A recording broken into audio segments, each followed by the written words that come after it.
Listen only mode. Well, good afternoon, good evening, good morning, wherever you are in the world. You are very, very welcome on this call. My name is Dan Anderson, for those of you who don't know me, and this is a special webinar that we wanted to do. For those of you who were on the call on Monday, you know that I said that we had some important things to talk about, and this is it. The webinar is in the same time slot as another webinar that we do. So apologies for clashing, but you are on the right one, and you are on the only one that is scheduled now. So the one that you normally attend will happen again next week, but not this week. The update that I'm going to give you is fairly big stuff. In some ways, I think that this might be one of the most important webinars that I've ever done. And for the last 7 years, since we started our company, I have been on this webinar on a Monday, pretty much not, I wouldn't say every single week, but more often than not, I'm there and running the thing. But this is an extraordinary one and an important one because I have to talk you through some business issues that we're facing.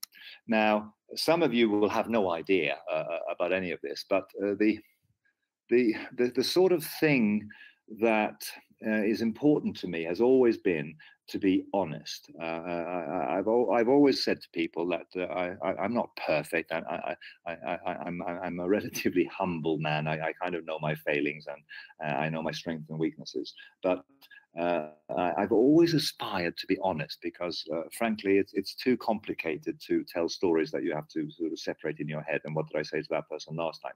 I always tell it like it is. The issue about running a successful business for 7 years is you can't just launch it and hope for the best. You have to constantly adjust and tailor yourself to the market and be flexible. I love this Richard Branson quote on your screens now, that every success story is a tale of constant adaptation, revision, and change. And Richard Branson is kind of, in the UK, the preeminent entrepreneur's entrepreneur, really. He's got... and over the years, he's had 400, 600 different businesses. And of course, the majority of those were not successful, but the ones that were successful were phenomenally successful. So he's an entrepreneur whose word is worth taking on board. Zig Ziglar is another one of these people who's a big name in direct selling. And he said that life and business are full of struggles, and it's not what happens that's important, but how you react. One of the truths that I've had to examine very, very closely in the last year, really, is that you can't control what happens to you. You can only control the response, how you respond to those events. And that's important to bear in mind because sometimes, frankly, shit happens and you kind of have to deal with it. And the cliche is that when life gives you lemonade, the lemons make lemonade. The thing that I want to talk to you about is important, and it's also kind of fairly heavy. And one of the things that I've said for years is the quote on your screen now is that everything contains the seeds of its own greatness and its destruction. And what I mean by that is that when we launched Leo in 2012, 7 years ago, we obviously had, like any launch business, you're full of aspirations, you're full of hope, you're full of dreams for the future, and you do the best you can. But the seeds of that is kind of like it's like acorns. You have on the one hand this massive oak tree that came out of a acorn, like in the right hand side of your picture there, and you can imagine holding that acorn in your hand, and it's only a small little thing, and it can turn into one of the biggest trees in the world, and of epic stature and almost inspirational. But the mature oak is contained within the seed, within the acorn. The potential for that oak is there, but it's also got potential to not grow strong and not grow vibrant. If we look at Leo, we kind of started this business in a context, and the way I hold this is that we had good and bad seed, we had good and bad DNA. On the good side, we had vision and we had values. We have our 5 core values that we tried to run the business through and by. We wanted to be a business that faced reality and didn't kind of bullshit its way through business. And we had a responsibility, where I felt a responsibility, because fundamentally direct selling is about lifting up the people. We should walk respectfully and gently through with a business like this, because we take a new person and we, in a way, fire up their dreams and their hopes for the future. So that responsibility is something that you can't trifle with, because we're dealing with people's hopes and dreams for themselves and for their family and for their future. The negative side, then, what do I mean when I'm talking about that? Well, in terms of the bad seed, if you like, I mean, this is just a metaphor, but the context of direct selling at the moment in 2019 and in 2012 are the same, and in 2002 the same, and in 1992 the same. There's good and bad around. There's plenty of scams out there that are trying to take people's money. They have no intention of being a long-term business. They're kind of running roughshod across people's hopes and dreams, and they exaggerate and they missell and they play games with the marketing plan, and they kind of they do poaching. And of course, Leo as a business, I've likened it to an aspirational business that has positive intention, and in the world that we're living in now, it's sometimes I feel that Leo is a candle in the dark. I think that we're trying to do such good multicultural work, connecting people, educating people, lifting the world up one brain at a time, that we're kind of like this candle in the dark, attracting lots of dark-winged moths. And so the context of Leo when we started was that there was a lot of people that came from different companies in the past, and the plan that we took came out of a context, and so there was kind of almost good and bad. So the seeds of Leo, as we planted them in 2012, was kind of this juxtaposition of good and bad. And it is what it is.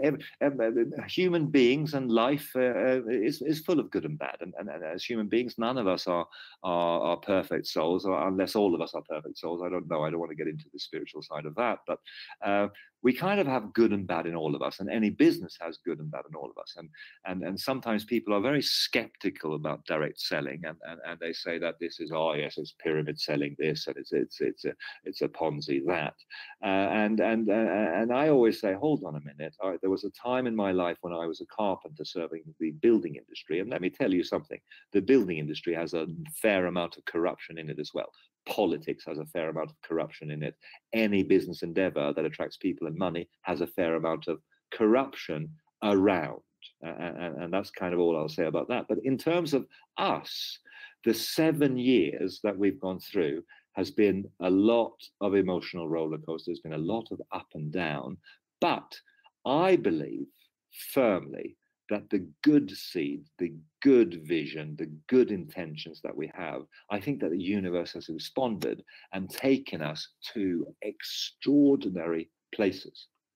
Where the good took us. What does that mean? Well, we launched our business on the 20th of December 2012, and we were lucky and fortunate and blessed enough that we were able to do that in front of the Sphinx and the Great Pyramid of Giza outside of Cairo.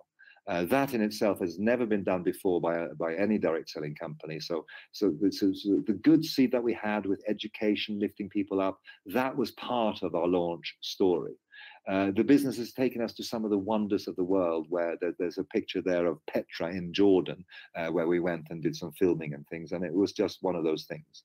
The Great Wall of China, again, as one of the few direct selling companies that I've ever done it, we did an event in front of the North Gate, very, very close to Beijing, and we had a dinner in front of the North Gate. We took our members on a walk. We did a training with some very high profile VIP people.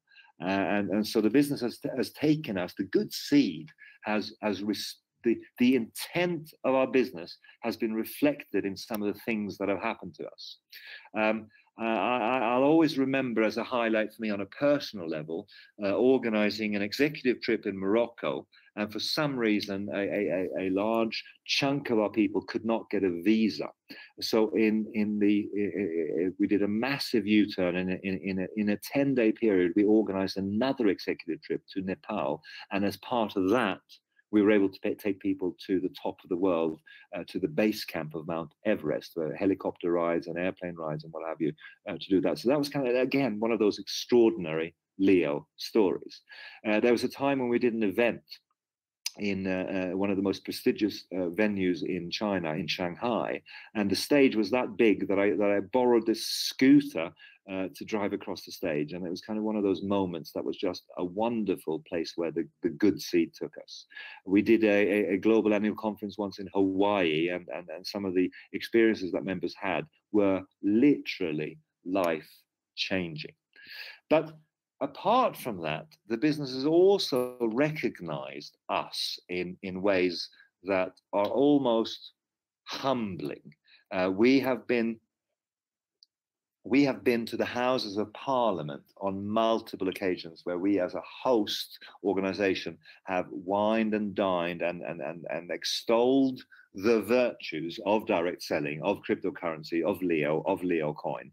And we've had members of Parliament, lords from the House of Lords there. We've had ministers there.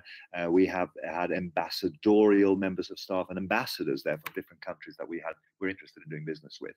The business took me to Downing Street number 10, where because of the work that we do in entrepreneurship, we were invited to come to the UK Prime Minister's residence as part of a group meeting there. So that was not a small thing for me, from the humble background that I come from, to be invited to number 10.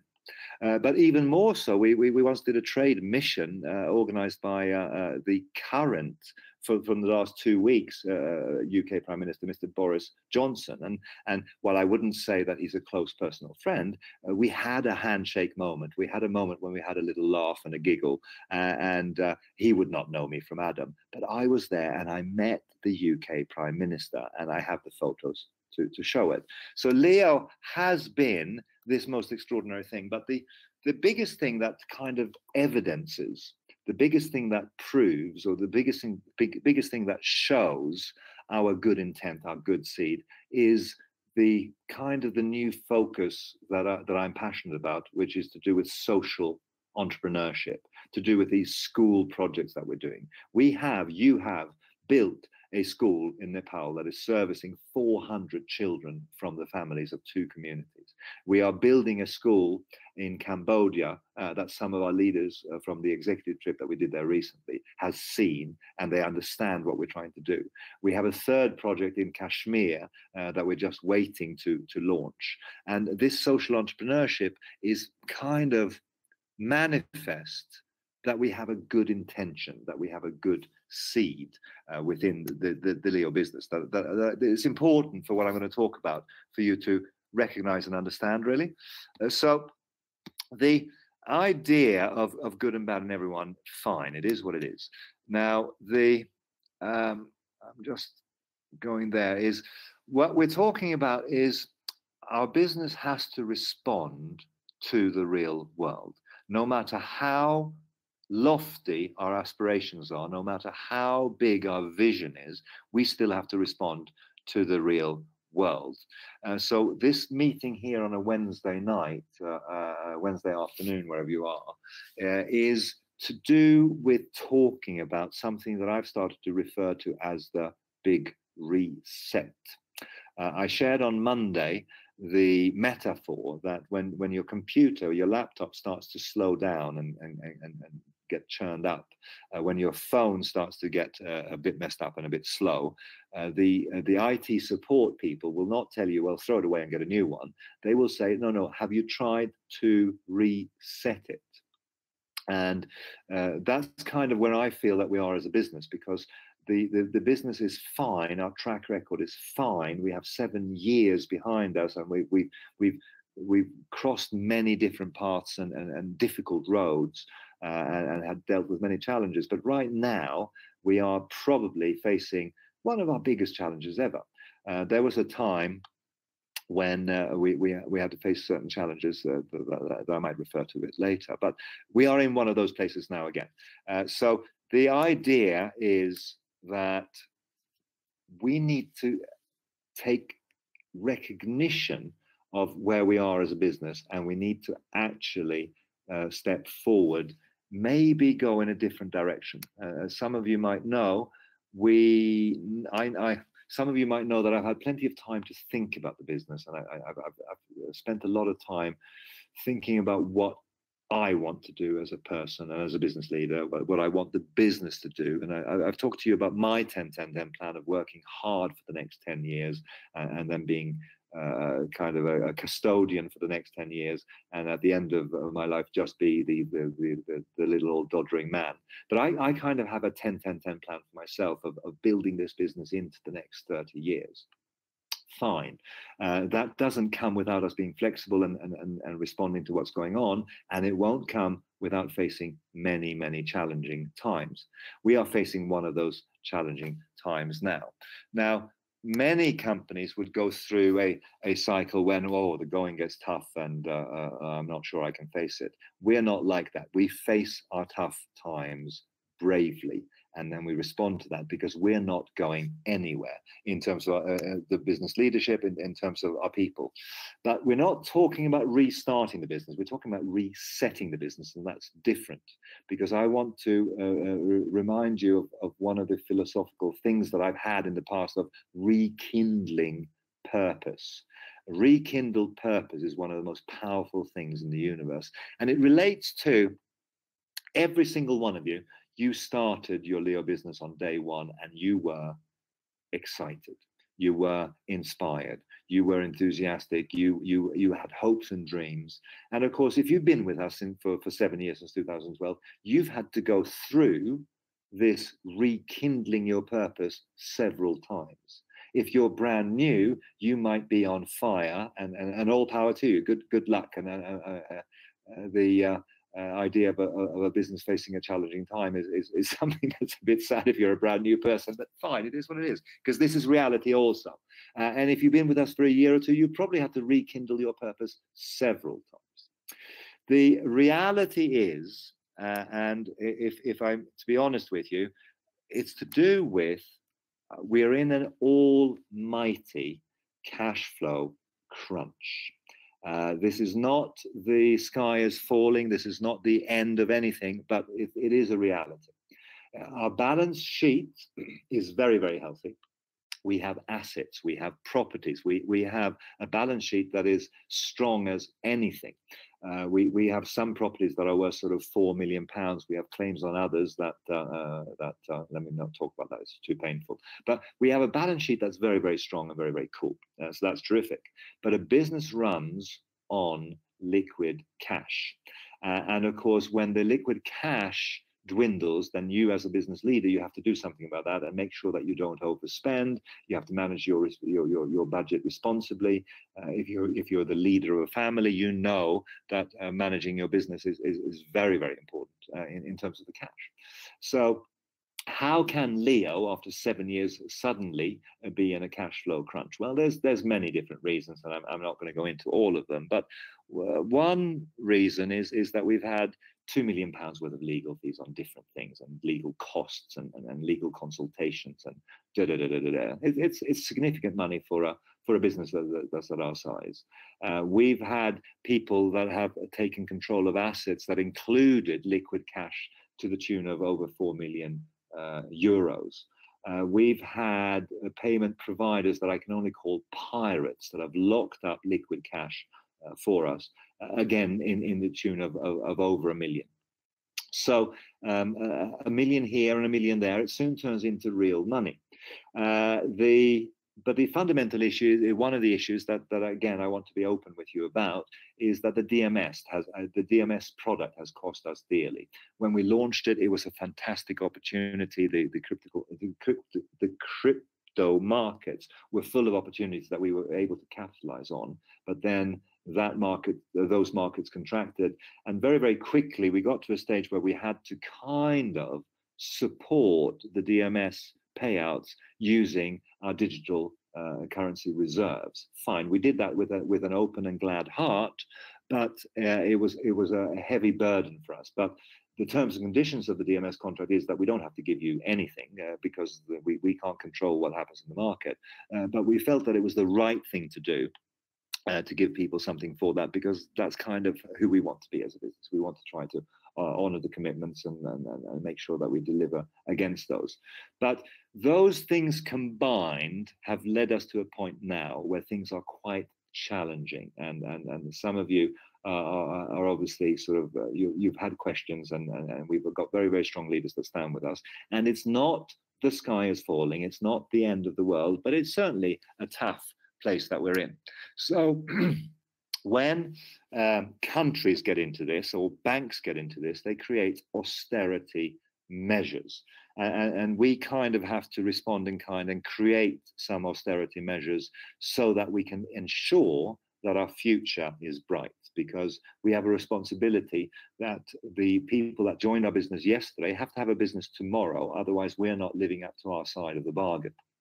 So we will do what is necessary, and it's kind of the same. I'm a father of an 11-year-old and a 14-year-old, and sometimes you have to give them medicine that is bitter, that they don't like. You have to say no to them, but you literally sometimes have to force medicine into them, otherwise their health will be compromised. We are going to have to do some austerity measures ourselves. The European Union is a very, very strong single market economy, but within that economy, Greece, a few years back, 4 or 5 years ago, got into trouble, and they, if you were a Greek citizen and you had money in the bank, say you had €1 million in the bank, the austerity measures that they created were so that you could only pull out €40 a day from the cash point machines, because they needed to stop a run on the banks, and they needed to have time to deal with the issues that they were facing. We're in exactly the same place. So that means that the reset things that I'm talking to you about here today, we are going to do some immediate changes, not something that is going to be something that we talk about and prevaricate. We're not talking Brexit here. That's going to take years for us to sort out. No, we are making changes now because we need to be quick and we need to be agile. When I talked earlier about good seed and bad seed, one of the bad seeds for me was that we created a plan that was designed to be appealing and attractive to a particular segment of the population, if you like, or the networkers. And we created features in the plan that were certainly attractive and were certainly very shiny, but that weren't necessarily solid or well thought out or founded in reality and responsibility. The reverse matching bonus is one of those, because the reverse matching bonus, it doesn't feel like much to you guys, maybe. It is not a heavy driver of our plan, but it is. Between 7 and 8% of our payout goes to reverse matching bonus, and that was never the intention. It also creates a bad philosophy of, I'll just sign up under a performer, and then I'll have a free ride and a free income stream. That's not the game that I want to be in. I want to teach people to work hard, to develop as people, and then reap the benefit from being a partner in an honest business, not someone who can sign up. The part of the bad seed side of the reverse matching bonus is that it's been systematically abused. We have examples in our genealogy of people that signed up under top leaders that the top leader has never met, never known, never heard of, because the person got hold of the top leader's username, and suddenly the top leader has a few hundred new signups that he doesn't even know that he had, because they signed up to get the reverse matching bonus benefit. This is not something that I can support. This is not something that our leaders want me to support. Frankly, it's a bit of bullshit, and it's kind of not creating the right business drivers. It's creating the opposite of what we want to do here, because we fundamentally, we want to reward the workers, and we don't want to reward the freeloaders, the cheaters, the people who manipulate, the people who play games with the plan. So with immediate effect, we are pulling and stopping the reverse matching bonus system, because the company needs the cash flow. It's not good for business, and it's turned into a bit of a game that adds no value to anyone.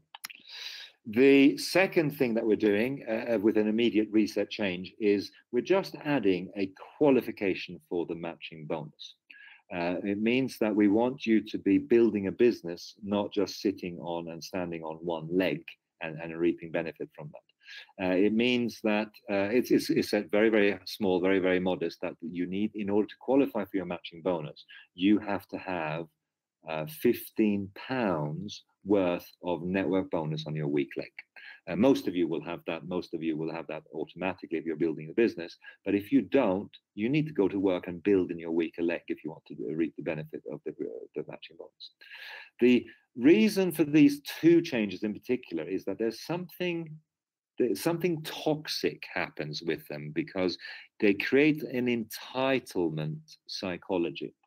I recently had someone who joined the business in the very, very early days being so frustrated that he was not getting his withdrawal paid instantly, because he's been with the business for 5 years and he's not done anything for 2, maybe even 3 years, and is just reaping a free ride and a free benefit from the plan, from the one-leg business, from winning the lottery, from sponsoring a person that built a significant organization. He actually got so toxic that he threatened me that unless I did this ABC 1, 2, 3, and I'm not going to go into that, it's just negative. But these things create the wrong philosophy and the wrong environment, and your responsible leaders will back me up on that. I know that for a fact. Fine. The third thing is possibly the most controversial thing here, and this is the thing that people are not going to enjoy, people are not going to hate, but we have no choice, the same way that the Greek banks had no choice. We have to make an algorithm that rewards you for doing immediate sales. So if you do sales today and tomorrow and next week and the week after, you will earn 100% of those commissions, no issue whatsoever.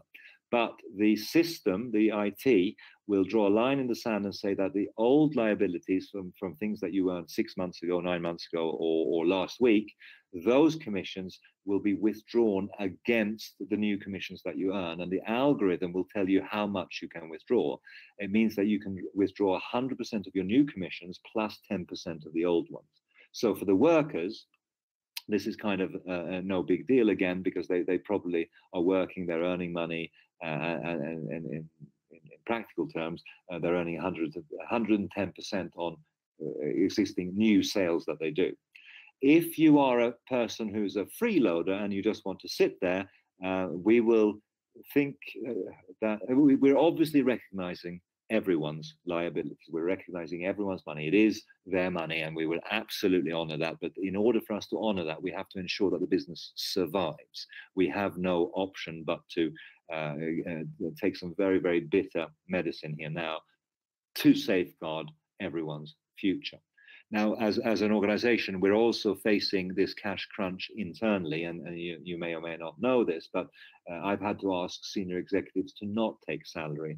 And this is not something that is a positive thing to do, but we are feeling the pain, so we're going through it.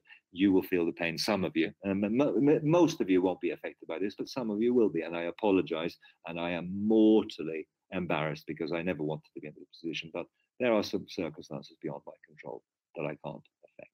So it's a tough one, and I appreciate that. And here's what I also know, that this will create a bit of a social media storm, I'm sure. The interesting thing that I've observed from having been in the industry since 1989 is that the people who create the greatest drama about this will be people that are trying to recruit you into another deal. They will grab the opportunity. They will shout from the rooftops that Leo is over. They'll say bad things about Leo. They'll say bad things about Dan Anderson. They'll say bad things about the senior executive team. They'll say bad things about you or your upline leaders, because they want to cause disruption. They want to cause FUD, fear, uncertainty, and doubt. And they want to grab you and pull you into their new shiny opportunity, which probably won't be there 6 months from now, whereas we will be, because we're responsible and we do what has to be done to make sure that you guys have a business for the long term. So it is what it is, and I can't say further than that. But I wanted to be honest with you, so you heard it straight from me, and not from any rumor machine or anything else like that. Because when a how should I say this? When a negative seed business closes its doors, they do it in a sneaky, nasty way. They pretend that they've been hacked. They pretend that they have to close their office for renovations. They pretend that they got IT issues. They pretend that they're getting on top of everything as soon as possible. And before you know it, the website goes down. You can't log into anything. Before you know it, the office that was so nice and shiny before no longer is populated by any people or office furniture. So that's how a scam closes its door. That's not what we're doing. What we're doing is taking the responsible step to make sure that we all have a long-term future. Part of that is recognition that we need to make some changes to the internal platform, because obviously we know that we have to support the worker bees and not the freeloader bees, if I polarize it like that. Not being disrespectful, obviously, like I said, we recognize that the money is your money, but if you have no idea, if you have no intention to support Leo by standing up and fighting for Leo, then we have to make sure that we look after the people who are fighting. And what that means is that we will ease the conditions on the internal platform. And frankly, we will allow the price of Leo coin to follow market forces and probably drop a little bit. And we will keep an eye on it. We will keep managing it so that we don't have an all-nighty skies falling crash kind of thing. But we will allow the price and the liquidity of the market to do more completed orders, because frankly, we would like the working people who are getting mandatory money to be in a position that they can acquire coins at a cheaper price. And if people want to sell at any price, let them sell at any price. So fine. So we will make some changes to the internal platform. They should have already gone live, so you'll see there. And I'm just telling you now that the price of Leo coin on the internal platform in the next few weeks will probably go down. And fine, you heard it from me first, and it's kind of part of creating an opportunity where we transfer wealth from the people who want out to the people who want to participate and support us. The other thing that we're doing is I'm firmly of the belief that the 10-10-10 program is the future of our business. It's the thing that's going to punch us through. We have added some extraordinary numbers. We've increased our base by almost 10%. It was the most mind-blowing thing I've ever seen. So that's cool. I've had several conversations with leaders that said we need some support, we need some help to help motivate people to upgrade and become fully contributing members in Leo. And so with immediate effect, we're going to allow people to purchase the starter pack or the CDP. So you can either purchase the CDP or you can purchase the starter pack to upgrade and become a member in Leo. And the other thing that we're going to do is that on that bronze qualification that then triggers by one of these two packs, we will give an extra sweetener, just a bit of icing on the cake, something for the new person to be excited by, which is 1,000 Leo coins. Though that will be 1,000 Leo coins for the next 10 days only, and after that it will go to 500 Leo coins. And after that, after another 10 days, 10, 10, 10, it'll go to 250 Leo coins. And that's the point that I think that the price of Leo coin might be.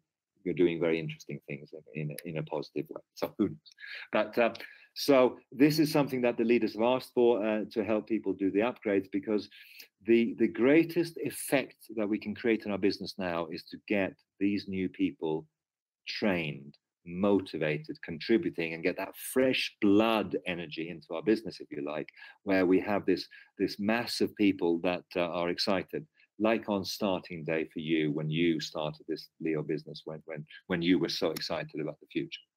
So the global business reset is on the 21st of September 2019. That's when we're doing the Hong Kong and Chinese cruise. We will have 500 or even more, I think, of our leaders in one environment where we can really go to town and share with them the business and the vision and the announcements and things. And we are talking about a major reset. We're talking about going into the desert for 40 days and coming back with a brand new vision. That's where I'm at. I know where we need to go. I know what we need to do. I know how we need to shift emphasis in business from this to that. because some of the seeds of our own destruction, we won't overcome them unless we make a change. And so the change that we're talking about, you will love, and the change that I'm talking about launching in September is the thing that will take us through to 10 million members, and faster than that will make your head spin. So that's very, very cool. Now, let me just wrap up the call by saying something that I came across in the Bible just literally yesterday, actually. A cord of 3 strands is not quickly broken, it says. And I like this because it illustrates something that is very, very true, both in terms of my philosophy and in terms of our business model. 3 things you should never break are promises, you should never break trust, and you should never break someone's heart. Now, for 7 years, I have delivered on the promises that I've made. I have gained the trust of people as an honest leader, and I have taken the responsibility of people's hopes and dreams seriously. It doesn't necessarily mean that we give people sweets and candy all the time. Sometimes I love people like a mother, and sometimes I love people like a father, but I've never taken the responsibility of people's hopes and dreams lightly. Because when we pitch a new person to come into direct selling, come into Leo, we are playing with their hopes and dreams, and we have to recognize that, and we have to not think that we are playing with a person to get at his wallet. We are playing with a person to get at his heart and engage him with our business. And that's the responsibility that you have as a leader when you speak to people. 3 things that in business terms we will never break in Leo. And one is that our core business always and forever will be education and training, with all that this implies and all that this means. I have some very, very cool ideas for a Train the Trainer program that will change everything. I mean that actually literally. But we will also always be doing programs alongside Leo. So at the moment, we're obviously, we have our Leo coin currency that is one of our major programs, and that will stay forever as well. We have property projects that I want to launch in September. That again will make your head spin. We have lots of stuff in fintech that we want to do. So there'll always be programs running alongside our core business with our core products. But the other thing that's going to be the major strand for the next 30 years while I'm alive is the causes, is the social entrepreneurship side. Our business should be here to do good. It's not enough to make money. It's not enough to just build people's financial dreams and goals. We need to do something for the planet and the times that we live in. And that's important for me. And what is most inspirational for me is the work that we're doing to stand together as a global team. This is an expression from the Chinese that it's very easy to break a single chopstick. It's very easy to just snap that piece of wood, and you can do it one-handed, no problem at all. But when you put together a bunch of chopsticks, they become practically unbreakable. And if you put Chinese together with Filipinos, if you put those together with people from the Dubai region and from Africa and from Europe and from America and from Canada and from South America, when we have that collective, we will be unbreakable. And we are almost there now. We have such a strong global business. Now, we've had people attracted to our business over time and come in here and they've done despicable things. I mean, honestly, I've had lawyers, who is the ultimate position of a trustee, creating a trust relationship that they then abuse to line their own pockets. I've had issues with my previous business partner. I've had issues with chief operating officers, things that I can only think are to do with greed, because people make short-term decisions. But here's the good news.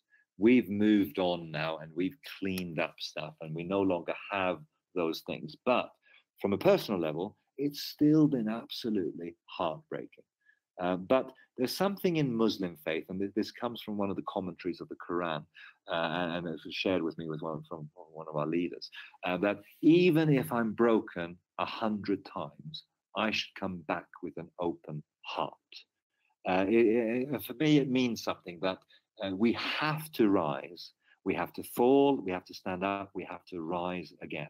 No matter how many times we get knocked down, we have to rise again. And some of you are in the same position where you lack a bit of courage, you lack a bit of hope, you lack a bit of belief. Maybe you can't do it, maybe it's too hard. You have to stand up and rise again. You have to take the negatives and you have to turn them into positives. You have to take, if life gives you lemons, you have to make lemonade. It's as simple as that. And this is an imperative that you will be tested, and your response to the test is how you rise. Now, if we look at Leo, to conclude and come full circle on this, we have good and bad. Any business that starts has good and bad. But what we have done is we've made a transition, and nothing lasts forever, but right at the moment, we have the best people. Right at the moment, we have hearts that are so true and so good and so kind of, I don't know, loyal to me that it just inspires me. And I thank every single one of those people, and I think they know who they are. What we've done is we've shifted the bad seeds out. And honestly, if you want to be a freeloader, if you want to have something for nothing, you are very welcome to leave. You are very welcome to be pissed off. You are very welcome to say goodbye and go off and find yourself a scam that you can run for 6 months. Leo, we're building a long-term business, and the people who stand with us will be the people that benefit from that. Now, again, if we lose some people over this, and I'm sure we will, because people are like that. The people get addicted to drama, and people get addicted to negative stories, and the people who tell the biggest and noisiest negative stories will be the ones pitching you on their new deal, and that's fine. If you get tempted to go, and bear in mind that 9 companies out of 10 don't survive the first 6 months, especially in this industry, because I only need a few people. A few caring people change the world. That's the only thing that changes the world. It's a group of core, committed people that understand the vision, that share the vision, that understand what we could do together. That's what changes the world. Now, at the end of the day, on my last slide here, this is the time for you as a leader, if you are a leader, if you have a team, this is the time to stand tall. This is the time to keep calm, stand up, and fight. Network marketers are passionate people. All of you on this call, you are passionate people. I know you are. And I'm a passionate person as well. And I'm a very easygoing. I'm very, very relaxed. But when the chips are down and I have to fight for my people, I will fight until the death. And I've demonstrated and proven that to you several times if you know some of the stories. But the thing that you might not notice instantly on this picture is there's a little cub on the right-hand side of the lion. And one of the reasons why I chose this picture was chosen is that you can't cave in, you can't fall down, you can't lack courage if people are watching. One of the reasons why I have to be strong and why I have to be brave is I know that my 11-year-old looks, my 11-year-old notices, my 11-year-old thinks that daddy is a big thing, and to 11-year-old you always are a big thing. But in the same way, your team will look at you now, and this is the time when a passionate networker understands that there's something here worth fighting for. I was speaking to Paul Southworth about this the other day, and he said in the time of his 17 years of running Avon Europe and Africa, he said there were times when the distributors went to war for the company.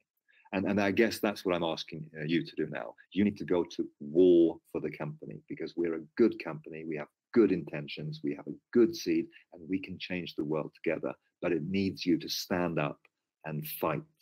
And that's what I know a networker can do as well.